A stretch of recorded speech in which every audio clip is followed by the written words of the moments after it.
Bonjour, aujourd'hui je vous parlerai des femmes patriotes. Alors que les livres d'histoire les présentent comme des épouses, des mères de famille, des saintes, les femmes ont collaboré activement au mouvement patriote par leur ingéniosité au cours de cette douloureuse époque. Elles ont souffert et aussi consolé. Décidées et prêtes à tout, elles ne reculèrent devant rien. Elles ont été partout où leurs maris, leurs frères, leurs fils ne pouvaient être. Madame Rees Morash rapporte qu'elle ne repoussa pas les hommes portant les vêtements d'étoffe canadienne fabriqués en grosse toile grise.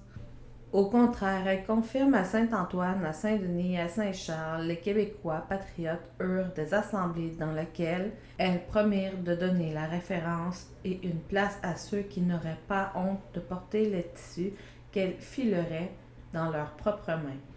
Mesdames Lafontaine et Pelletier de Montréal donnèrent l'exemple en devenant les premières à porter publiquement ces étoffes de chez nous. Cette mesure doubla et même tripla la valeur des produits domestiques et par conséquent enrichit le cultivateur et fit du bien au pays, en même temps qu'elle faisait du mal à ses oppresseurs. Ensuite, en décembre 1837, le premier drapeau canadien-français fut tissé par les dames Masson et Dumouchel. Épouses des plus ardents patriotes, elles peuvent s'enorgueillir d'avoir dessiné et tissé le premier drapeau canadien-français, abhorré par le combattant de Saint-Eustache. Le blanc traversé d'une branche d'érable portant une couronne de cônes et feuilles de pin, de couleur bleue, entourant un poisson brun avec les lettres C pour Canada et J pour Jean-Baptiste, le patron des Canadiens français.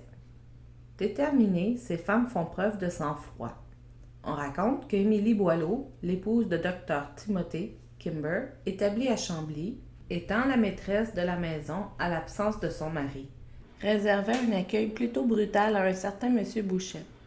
Il raconta, à peine nous étions rentrés, que les personnes qui occupaient le fond de la salle se divisaient respectueusement pour laisser passer une dame qui s'avançait vers nous avec calme et dignité. Elle tenait dans sa main droite un pistolet dont le canon reposait sur son bras gauche. Courageuse, Émilie Barthelotte de Rivière-du-Chêne sauva son père prisonnier au moment où il tentait d'arrêter des hommes de pilier d'une maison. À la demande de sa mère, elle rejoint les malfaiteurs. Si vous aviez votre père pris par les soldats et amené par eux, ne seriez-vous pas ému, dit-elle en larmes, les suppliant de laisser partir son père. Sa bravoure les confondit, et ils relâchèrent leurs prisonniers. Ces femmes ont beaucoup souffert. On dit que les loyalistes poussèrent la cruauté jusqu'à arracher brutalement un enfant de 2 jours des bras de sa mère, Madame Benjamin Ménard, du lit où elle se reposait. L'infortunée subit un choc nerveux si fort qu'elle décéda le lendemain. Heureusement, certaines réussissent à résister aux agresseurs. Par exemple, cette dame Mérizy de Napierville refusa de sortir de sa maison, bien qu'on la menaçât d'y mettre le feu. Mieux vaut brûler que d'abandonner ses biens, s'obstine-t-elle. Étonnés par cette détermination, les incendiaires éteignèrent le feu et la maison fut sauvée. Le samedi, le 1er juin 1838, 6 familles canadiennes arrivèrent vers 3 heures à Plattsburgh, parties de Saint-Hyacinthe et de Sainte-Marie. Parmi eux, une veuve avec ses 4 enfants, dont l'aîné de 9 ans. Le père Théophile Bardot était tombé sous les plombs, meurtrier des tyrans à la bataille de Saint-Charles. La pauvre femme était nu-pieds, relate Amédée Papineau, dans son journal d'un fils de la liberté. Malheureusement, plusieurs femmes seules seront victimes de la même fatalité. Madame Julien Gagnon, de Pointe-à-la-Mule, qui, un soir, seule à la maison, se voit intimer l'ordre de quitter sa maison sans ne rien pouvoir apporter et contrainte de perdre la route avec ses 7 enfants et sa vieille mère de 75 ans, tout apeurée et grelottant. Ils doivent parcourir une demi-heure avant de trouver un refuge car intimidés par les soldats, le voisinage refusait de les accueillir. Quelques jours plus tard, la malheureuse et ses proches reprenaient la route, cette fois vers les États-Unis, pour y rejoindre M. Gagnon, mais elle n'était pas au bout de ses peines. Sans ressources, elle traversa la frontière. Son mari qui vient la voir est dénoncé par un traître. Croyant le trouver chez lui, les soldats envahissent la maison et frustrés de ne pas y trouver Gagnon, maltraitait ses 2 fils et assénant un coup de crosse de fusil à l'épaule de la grand-mère. Cela sous les yeux de Madame Gagnon, impuissante. Sa vie et celle de ses enfants sont en danger, surtout après que les soldats britanniques ayant évacué la maison, brisé les meubles, c'en est trop. Elle reprend le chemin de l'immigration. Souvent, le sort s'acharne. Pourtant, ces mêmes femmes ne font aucune distinction de race ou de religion quand il s'agit de porter secours à un blessé. Les Anglais, comme les Français, sont traités sur un pied d'égalité, avec délicatesse et dévouement. Les demoiselles d'Hanicourt de Saint-Denis obtiennent même la reconnaissance du colonel Corre, profondément touché par tant de compassion, qui épargnent du feu leur maison, celle de leur voisine Mademoiselle Chalifou, ainsi qu'une grange appartenant à Madame Saint-Germain. Plusieurs femmes, on le sait, sont allées porter secours et réconfort aux prisonniers. La mère Émilie Gamelin, fondatrice de la Congrégation des Sœurs de la Providence, est la plus connue de ces femmes.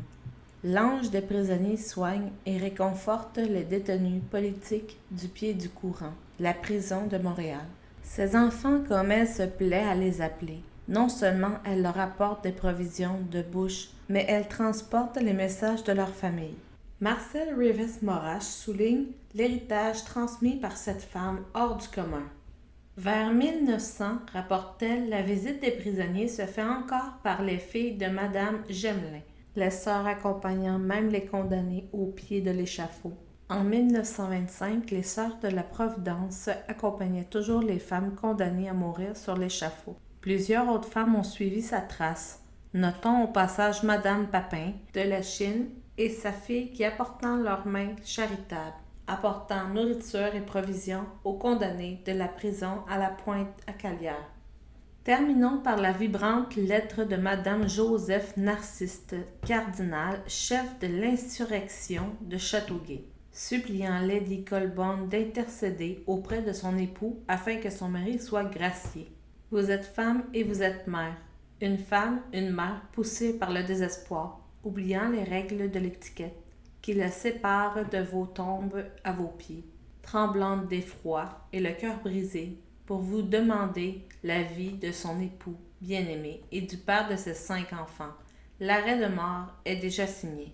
L'heure fatale approche. Lady Colborne restait de glace devant les prières de l'éploré. Sans se décourager, celle qui attend son 5e enfant se rend à Québec pour implorer en personne une dernière fois la femme du vieux brûlot en faveur de son mari. Peine perdue, Lady Colborne lui tend 8 piastres. La réponse de Madame Cardinal se fait cinglante devant autant d'indifférence. C'est la vie de mon mari que je demande, lance-t-elle. Indiguée, ce n'est point votre argent.